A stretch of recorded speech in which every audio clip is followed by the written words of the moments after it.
The last several Sundays, we have seen a number of things. Jesus' conversation at the well with the woman of Samaria, the feeding of the 5,000, Jesus walking on the water. Perhaps it's about time for a conversation. Now, conversation is an Olympic sport, especially today. Let's begin this conversation. You all know World War I began in 1914 and was over the fact of a corpulent duke and his wife were blown up in their automobile in a place that nobody ever heard of and nobody had ever been. Okay, that clears up that historic fact.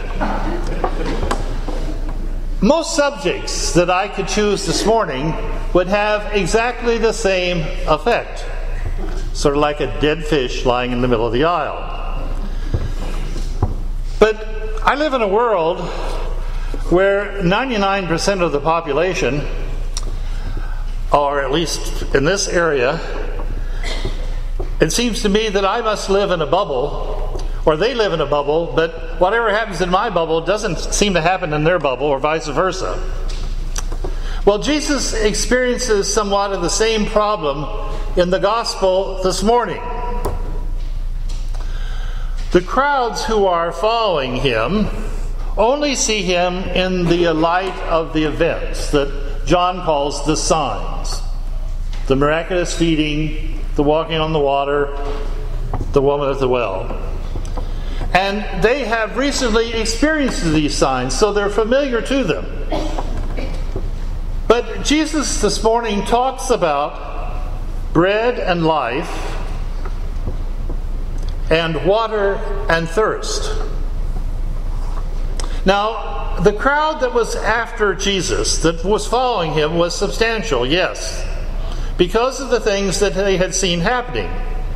But they were there for different reasons. There were, of course, Jews in the crowd. And when Jesus started talking about bread and heaven and God, they thought about Moses and the manna that God sent from heaven to feed them while they were lost in the wilderness. There were women who were widows in that crowd, and they were astounded that here was a man who would speak to them in public and in fact engage them in a conversation. So they saw that this was a good man who would talk to them. There were Greeks in that crowd, and they of course would remember the many stories about the gods who had interaction with humanity, and they thought about Jesus walking on the water, and Zeus and Neptune and Mercury and all those other gods, and they did like things. In short, the crowd itself was struggling to understand just exactly what had happened. So Jesus wants to unpack. He wants to put the signs in order and make them clear. That's like me saying to you this morning that this sermon is about the theological aspects of the messianic figure of the Christus. I don't want to have to diagram that sentence, but obviously, again, it's not going to go very far in terms of increasing your or my understanding, for that matter. So let's face it, Jesus has a problem. There's a difficulty that he's facing with this crowd.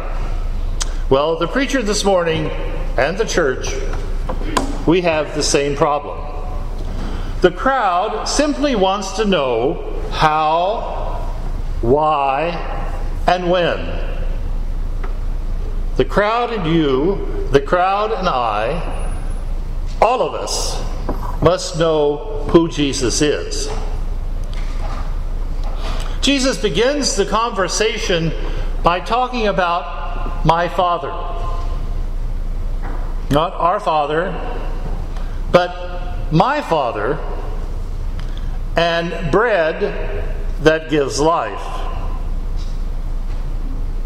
The crowd wants to know something, and Jesus answers it with a different kind of information.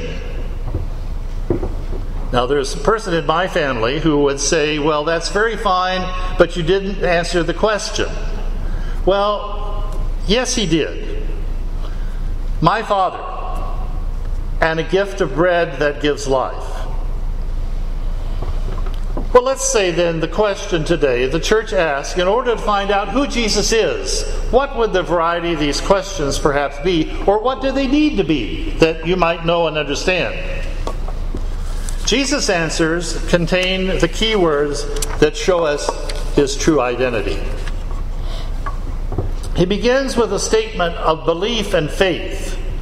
Now, belief and faith, not in the sense of wishful thinking, I wish this might be true, but faith and belief in terms of action, something which moves a person. And in that sense, Jesus responds, God's work results in them believing in the one God sent.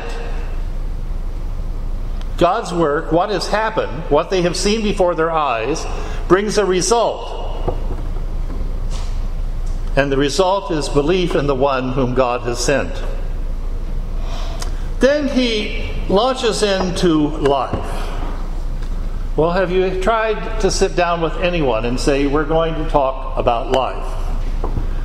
But Jesus talks about life, and again he talks about bread. Bread.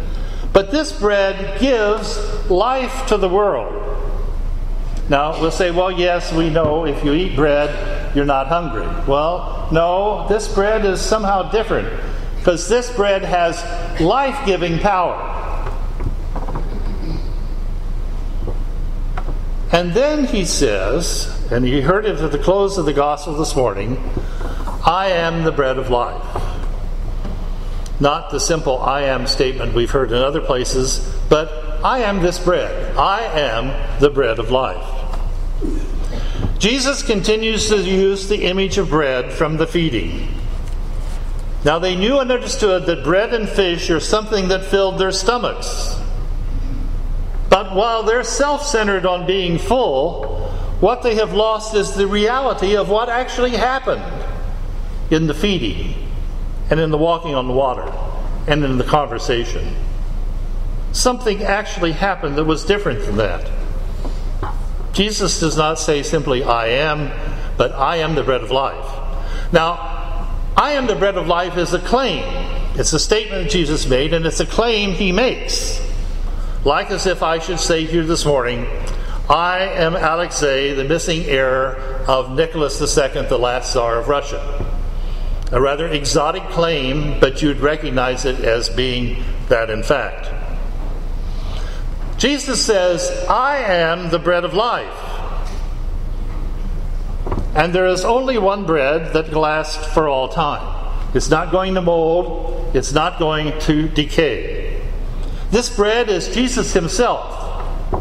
Already you see there's a shift in what he said. It's not simply a loaf with crust that you can hold in your hands, but this is a bread that has life-giving power in itself. I am the bread of life.